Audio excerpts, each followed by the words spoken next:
नमस्कार दोस्तों, आज का मेरा पूरा वीडियो है बृहस्पति का राशि परिवर्तन। साथ में बृहस्पति अतिचारी हो रहे हैं तो किस प्रकार के रिजल्ट देंगे। यहाँ पर हम जो भी चीजें ले रहे हैं वो शास्त्रों को कोरिलेट करते हुए ही लेते हुए चल रहे हैं। यहाँ पर पूरा वीडियो मेरा दो भागों में रहेगा। एक भाग में हम बृहस्पति का राशि परिवर्तन करते समय जो लग्न बन रहा है उससे हम आकलन करेंगे। दूसरा, राशि परिवर्तन करते समय पाप ग्रहों का गोचर किन नक्षत्रों पर होगा। दोनों चीजों को लेकर के बताएंगे कि क्या घटनाएं हो सकती है। इसके साथ ही कुछ सेंसिटिव डेज रहेंगे, ऐसे दिन रहेंगे जहां पर बड़ी घटनाएं हो सकती है, उनका आकलन भी करेंगे। आप वीडियो के अंत तक बने रहे।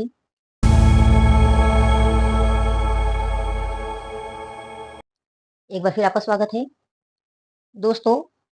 बृहस्पति राशि परिवर्तन कर रहे हैं 14 मई 2025 को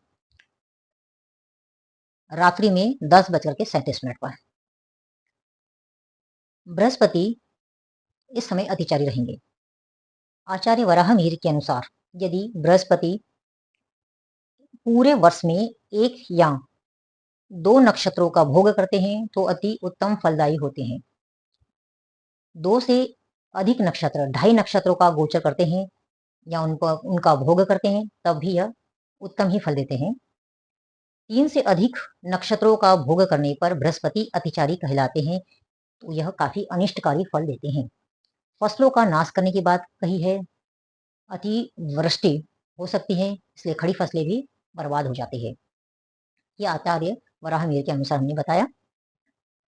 साथ में आचार्य वराहमिहिर कहते हैं कि बृहस्पति राशि परिवर्तित करते समय यदि पाप ग्रहों का गोचर कृतिका नक्षत्र, रोहिणी नक्षत्र, अश्लेषा नक्षत्र, पूर्वा आषाढ़ा तथा उत्तरा आषाढ़ा नक्षत्रों पर, मघा नक्षत्रों पर यदि पाप ग्रहों का गोचर होता है तो यह खराब स्थिति को दिखाता है।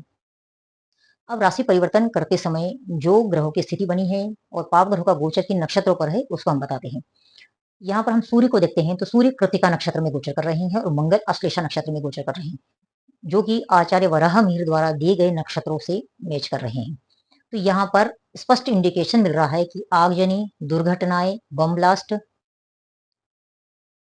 आदि चीजें दिख रही है, क्योंकि सूर्य और मंगल दोनों ही आग के कारक ग्रह है, अग्नि के कारक ग्रह है, ऊर्जा के कारक ग्रह है।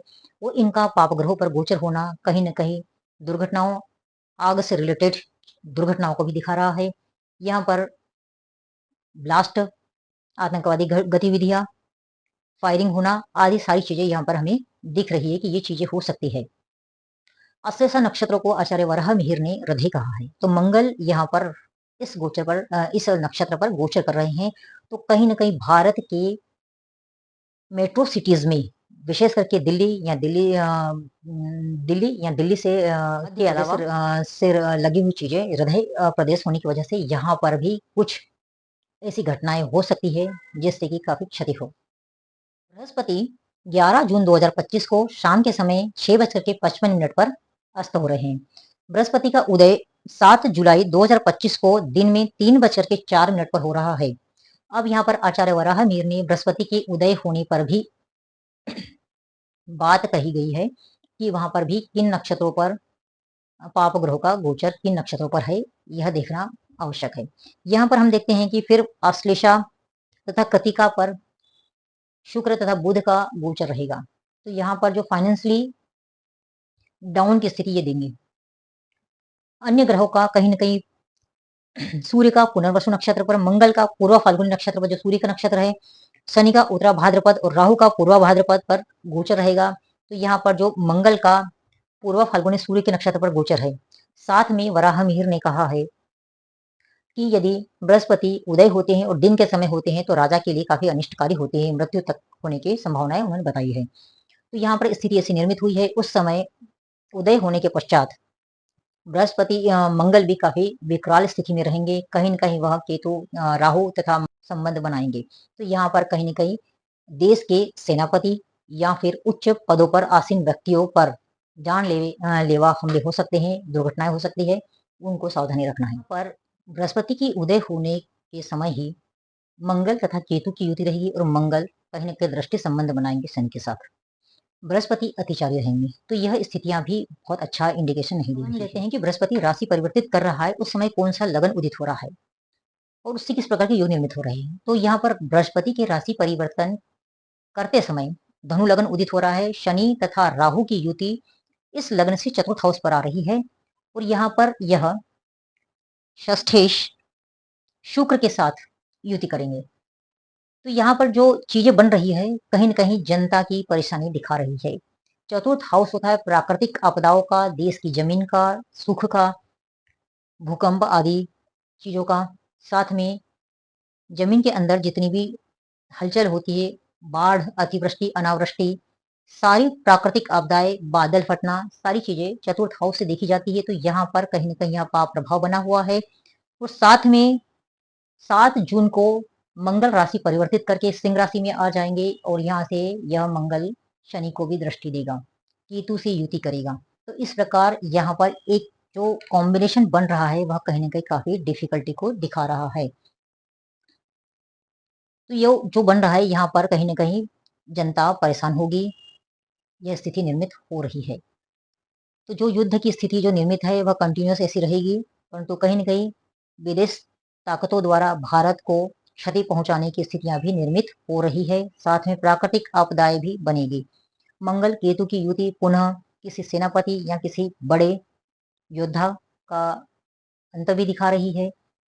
साथ में जैसे कि आचार्य वराहमिहिर ने कहा है कि उच्च पद पर आसीन राजा हो सकता है, प्रधानमंत्री या फिर मुख्यमंत्री या किसी बड़ी हस्ती की मृत्यु की साजिश रची जा सकती है। तो यहाँ पर ये चीजें काफी डिफिकल्टी को चतुर्थ हाउस इस चार्ट में काफी पीड़ा में है। सूर्य की स्थिति मजबूत बनकर के आई है, चंद्रमा काफी पीड़ा में है, पंचमेश भी कहीं न कहीं नीच के गोचर करते हुए दिख रहे हैं इस चार्ट में। तो यह कहीं न कहीं प्रारंभिक स्थिति यह बता रही है कि राजा काफी प्रभावी रहेंगे, उनकी इमेज बरकरार रहेगी। चतुर्थ हाउस पीड़ित होने की वजह से कहीं न कहीं फसलें डाउन स्थिति में रहेगी, बाढ़ की स्थिति हो सकती है, भारत की जनता को स्वास्थ्य संबंधी परेशानी हो सकती है, विदेशी ताकतों द्वारा कहीं न कहीं जनता या आतंकवादी गतिविधियों द्वारा आगजनी दुर्घटनाएं आदि का सामना करना पड़ सकता है। देश के प्रमुख के लिए भी यह स्थिति बहुत अच्छी नहीं है, उनके लिए भी कहीं न कहीं घातक साजिशें हो सकती है। यह चार्ट हमें दिखा रहा है बृहस्पति का राशि परिवर्तन। अब कौन से ऐसे दिन हैं जो काफी सेंसिटिव हो सकते हैं, यहाँ पर काफी आपको अलर्ट रहने की जरूरत है। मंगल 7 जून से राशि परिवर्तित कर लेंगे और सिंह राशि पर आ जाएंगे। तो सिंह राशि पर आते ही यह केतु से युति करेंगे। तो यहाँ पर केतु से युति करते समय यह शनि को भी दृष्टि देंगे। शनि जल तत्व राशि में रहेंगे, हालांकि राहु से युति में नहीं रहेंगे, परंतु मंगल के दृष्टि संबंध में आ जाएंगे। मंगल के दृष्टि संबंध में राहु भी रहेगा और शनि भी रहेंगे। तो यहाँ पर कहेंगे आक्रामक चीजें, आगजनी दुर्घटनाएं, ये चीजें बढ़ेगी। तो यह पीरियड रहेगा 7 जून से 31 जुलाई तक मंगल सिंह राशि में रहेंगे। तो यहाँ पर ये खराब स्थिति को निर्मित करेंगे। केतु के साथ गोचर में होने की वजह से ये काफी आक्रामक हो जाएंगे मंगल। तो यहाँ पर आपको 4, 5, 6 जून पर विशेष सावधानी रखना है। उसके अलावा 15 जून से 25 जून तक का जो समय है वह भी शनि तथा मंगल के क्लोज डिग्री पर होने की वजह से पीड़ादायक बना सकता है।